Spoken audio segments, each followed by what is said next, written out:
ప్రజాస్వామ్యానికి నిర్దిష్టమైన పూర్వాపరాలు అవసరం. నేను ప్రజాస్వామ్యాన్ని ప్రేమిస్తాను, పౌర స్వేచ్ఛను ప్రేమిస్తాను. కానీ 2000 సంవత్సరాలుగా బానిస సంకెళ్లలో బ్రతికిన దేశాన్ని ప్రజాస్వామ్య విలువలతో మార్చాలనుకుంటే అది సాధ్యమయ్యే పని కాదు. ఈ రకంగా మార్చాలంటే మరో 2000 సంవత్సరాలకు పైనే తీసుకుంటుంది. బానిసలకు హఠాత్తుగా స్వేచ్ఛను ఇస్తే పిచ్చి ఆవేశంతో ఊగిపోతారు. భారతీయ బుర్ర కూడా బానిసత్వానికి అలవాటు పడిపోయింది. భారతీయులకు స్వాతంత్రం ఎలా ఉందంటే ఒక్కసారిగా బందీఖానా తలుపులు తెరిచి బందీలందరినీ విడుదల చేసినట్టుగా ఉంది. ప్రజాస్వామ్యానికి కావలసింది భారత్లో లోపించింది. మనకు ఇంతకు ముందున్న సమస్యల కంటే ఇప్పుడు మరిన్న ఎక్కువ అయ్యాయి. మనం ఇంతవరకు ఒక్క సమస్యను కూడా సాధించలేకపోయాం. పైగా వేల కొద్ది ఇతర సమస్యలను సృష్టించుకున్నాం. బానిసత్వం జాతి కణకణాల్లోకి నరనరాల్లోకి పాకిపోయింది. దీన్ని పెకిలించి వేయాలంటే మహత్తరమైన శస్త్రచికిత్స జరగాల్సిందే.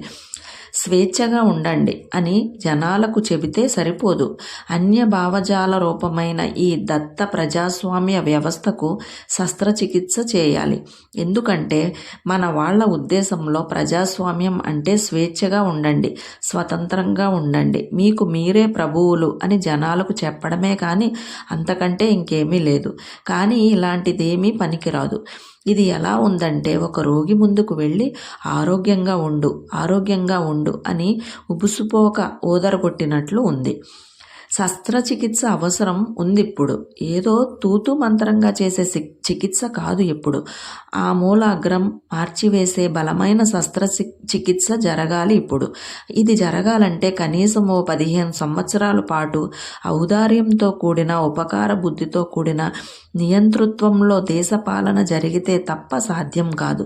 అప్పుడు తప్పనిసరిగా గర్భనిరోధాన్ని కఠినతరం చేయాలి. ఈ వ్యవధిలో ఉన్న సమస్యల్లో కొన్నైనా పరిష్కారం అవుతాయి. కఠిన వైఖరిని ప్రదర్శించని పక్షంలో జనానికున్న సంతానోత్పత్తి స్వేచ్ఛతో ఏ ప్రభుత్వం ఎప్పటికీ తీర్చలేని ఎన్నో కొత్త సమస్యలను తెచ్చిపెడతారు. పేద ప్రజలు ప్రజాస్వామికంగా ఉండలేరు. కటిక దరిద్రంతో ఆకలి చావులతో అలమటిస్తున్నప్పుడు ప్రజాస్వామ్యం గురించి మాట్లాడటంలో అర్థం లేదు. ఆకలి కొన్నవాని ముందు వేణువుతో కమ్మని పాట పాడినట్లు ఉంటుంది. పాట మధురమైనదే కావచ్చు, కానీ అలాంటి వాడి ముందు అలాంటి పాట పాడటం అసందర్భంగా, పరిహాసాస్పదంగా ఉంటుంది. మనం చెప్పుకునే భారత ప్రజాస్వామ్యం సమస్యలను మరిన్ని పెంచుకునేందుకు, హింసను మరింత పెంచుకునేందుకు ఉపయోగపడుతుంది తప్ప తగ్గించుకునేందుకు కాదు. ఎందుకంటే ఆకలి కొన్నవాడు హింసాత్మకంగా, దౌర్జన్యపూరితుడిగా మారిపోతాడు కాబట్టి. ఈ రకమైన కులమత యథేచ్ఛ ప్రవర్తనలు, హత్యలు, మానభంగాలు, కుట్రలు, కుతంత్రాల లాంటివన్నీ జంతువులను తలపిస్తాయి. ప్రజాస్వామ్యాన్ని పశ్చిమం నుండి అరువు తెచ్చుకున్నాం. ఈ ప్రజాస్వామ్యం కేవలం రాజకీయ నాయకులకే ఉపయోగపడుతుంది. సారం లేని ఈ ప్రజాస్వామ్యం అనే పదాన్ని వదిలివేయడం మంచిది. ఇతరుల నుండి అరువు తెచ్చుకున్న అందమైన పదం అది. వాస్తవానికి అసలు విషయానికి వస్తే మనం గొప్ప దేశ నాయకులు అందరూ ఇంగ్లాండ్లో చదువుకున్నారు.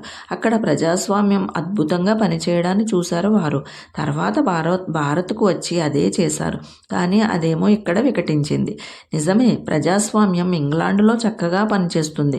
ఎందుకంటే దానికి అనువైన పరిస్థితులు ఉన్నాయి అక్కడ.